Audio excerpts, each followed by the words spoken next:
Okay, so I just finished watching Doctor Who: The Reality War, and I'm going to have to talk about spoilers in this, but basically, if you wanted to know what I overall thought of this episode, oh boy, was it an absolute disappointment. I say disappointment, I didn't have high hopes for it to begin with, but it managed to exceed my disappointment even more than that, so maybe that is saying something. But yeah, The Reality War is a long, bloated mess that just feels pointless, really. And yeah, I'm just going to talk about it. So first thing, RTD shows he has completely zero understanding of Omega. Yeah, like they keep acting like Omega is a god and that, and just say he was the first Time Lords, even though he was a founder of Time Lord Society, but not necessarily the first. And also, like, isn't that going against what Chris Chibnall did it earlier, which I'm not saying I agreed with either. I didn't like that, but it's retcon, retcon, retcon. It's just for fuck's sake. Like, it's almost like it almost certainly is deliberately, there we go, designed to piss off fans, basically, because RTD seems to really like doing that. But also the fact that, he's meant to be antimatter. Like, did we forget that Omega, was meant to be made of antimatter? Well, RTD certainly did, because that was completely just retconned out and forgotten. Never even mentioned in this. Never even mentioned. And, yeah, he turns up and then eats the Rani, and then the Doctor immediately stops him, and then that's it. Except, I looked at the time and I thought, wait, we have half an hour left. We have half a fucking hour left. Like, the Rani barely does anything. She barely does anything. And to be fair, like, the one who plays her, she did a pretty decent job. And also, she gets the pronunciation of Omega correct as well. Where Ncuti Gatwa calls him Omega rather than Omega. So, yeah, little point there, something I've just noticed. But, yeah, and then just Mrs. Flood escapes, and the Mrs. Flood Rani escapes, and there you go. Just, okay. And that's kind of it. Like, it basically felt like that whole story was just kind of like pointless. It just kind of felt like bring back the Rani just so they could bring back the Rani and just, have the Beast be Omega just because, we can say we brought back Omega for, 2 minutes. Screen time. Yeah. Because the majority of this story is basically a load of flapping about afterwards. Yeah, the second half, God, it drags. I mean, the first half dragged a little bit, but it seemed like we were getting somewhere. But the second half just dragged on and on and on and on. Like, RTD really has a problem of just, getting to the end. Like, he's done this before, obviously. End of Time is a prime example of that. But even then, it didn't drag on for half an hour. Like, it didn't drag on for pretty much half the episode, nearly. Because after that, Poppy, the Doctor, and here's the thing, I still forget her name. I still forget the current companion's name because she's barely in this. She barely does anything in this. Like, literally, she goes into a zero room and sits out the entire conflict of the episode. Like, this series, like,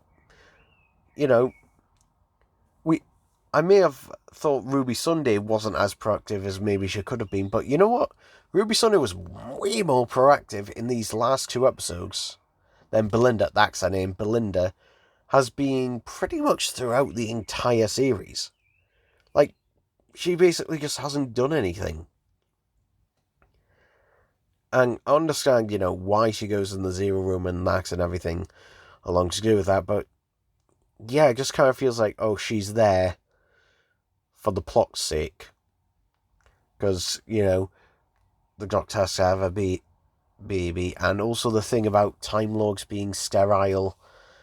Just like, oh god, but we don't need to talk. Why do we have to talk about this? And also, how do you explain Susan, who doesn't show up in this episode?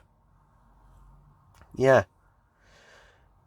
You brought in Caroline Ford and had some flashes of her in the Interstellar Song Contest, but, you didn't decide to pre-record a little scene for her here. Because this is, Shoot You Gat Was Last, perfect time to do a little cameo and that there, but no, for whatever reason. Someone we did have a cameo from, which I was expecting because the information got leaked, was Jodie Whittaker. Yeah, we got Jodie Whittaker. Out of all the Doctors they chose Jodie Whittaker. And, oh god, some of the dialogue during these sections, like, Shooty Gat was saying, oh, I was the best. And just like, oh, how handsome I am. And then Jodie Whittaker saying, oh, you were the best male, but I was the best male Doctor anyway. And then she goes, oh, but you're so handsome. Just like, fucking hell, like, Jesus Christ, like, so cringy, the dialogue. Even, like, the thing is, RTD knows he's not writing the Doctor, because when he's writing Jodie Whittaker's lines, she points out, oh, I don't say things like that. So it's just like, yeah, the Doctor doesn't say things like that. Like, you're pointing them out, but, fuck you, I guess, basically. But, yeah, basically, the whole second half of the episode is basically the Doctor has to sacrifice himself somehow to basically bring Poppy back. And he does, only now Poppy is just a regular human and has no connection to the Doctor whatsoever. We also get a foreshadowing for something that will now no longer happen. There we go. So we get a foreshadowing of the boss, who was foreshadowed in a previous episode. In fact, a couple episodes, let's see. It was first referenced in by Beep the Meep. Was it actually referenced after that? I can't remember. But, yeah. It's just something, obviously, that is never going to happen now. Because, obviously, I mean, Disney could renew the deal, but they'd be absolutely insane to. And I don't think they will. In fact, Disney are not very happy. Like, basically, from what I gather, obviously, this could be the last episode of Doctor Who. Not ever, but it will be the last one for God knows how long. Because, basically, unless Disney renewed the deal or someone else steps in, BBC can't afford to make it. So in the end, does any of it matter? Also, they seem to have kind of forgotten how to do the regeneration effect, because the sparks of energy just seem to be flying out of random places, rather than out of his hands and out of his head, until the very, very last bits where the energy finally starts coming out of his head. And spoiler, he regenerates into Billy Piper. Which, yeah, now, one, I knew the regeneration was going to happen, and two, I knew Billy Piper was going to be in the episode, but I didn't expect him to regenerate into Billy Piper. And again, is this a question? Is this, something that will ever get answered? I haven't watched The Unleashed yet. I may watch it afterwards because they said, oh, answers in The Unleashed. I don't know. Is it just a joke? Fuck knows. But,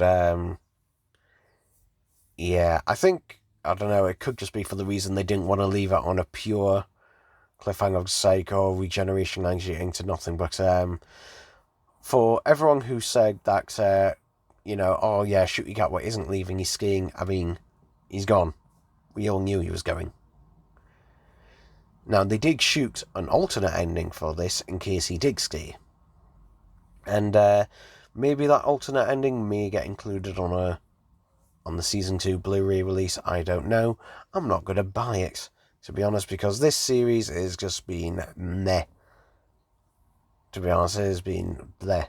I mean, this entire RTD2 era, basically, like, it's been mediocre at best.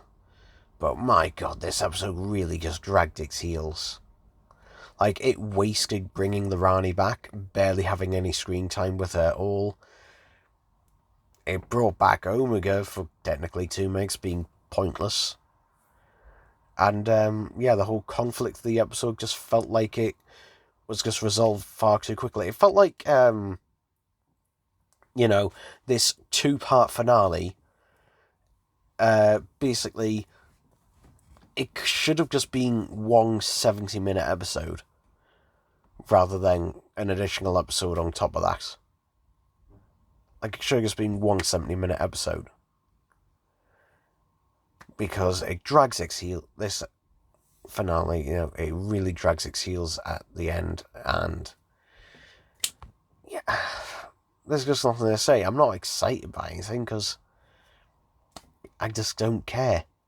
I really don't care at this point, but, yeah. I mean, I don't know. I really don't know what else to say about other than, my god, you know what? I'll give RTD this. It is impressive how low he can go. But, that's basically it for God knows how long. Will Doctor ever come back? Yeah. It's an IP that's lasted for over 60 years. And a successful IP will never be dead forever, and the longer the IP has been around for, the more likely it will come back again at some point. So, yeah. But, is it going to be cancelled? Pretty much, yeah. Hopefully someone, who comes in the future and takes it over again will actually make a successful job, because RCD was given the golden tickets for this. Like, seriously, like, things got bad during the Chibnall era. This was the chance to rectify it. This was basically, this was like a bloody miracle, and RTD just basically beat it into the ground even more. Absolutely did. So, yeah, well, hey, that's it. Hooray, it's over.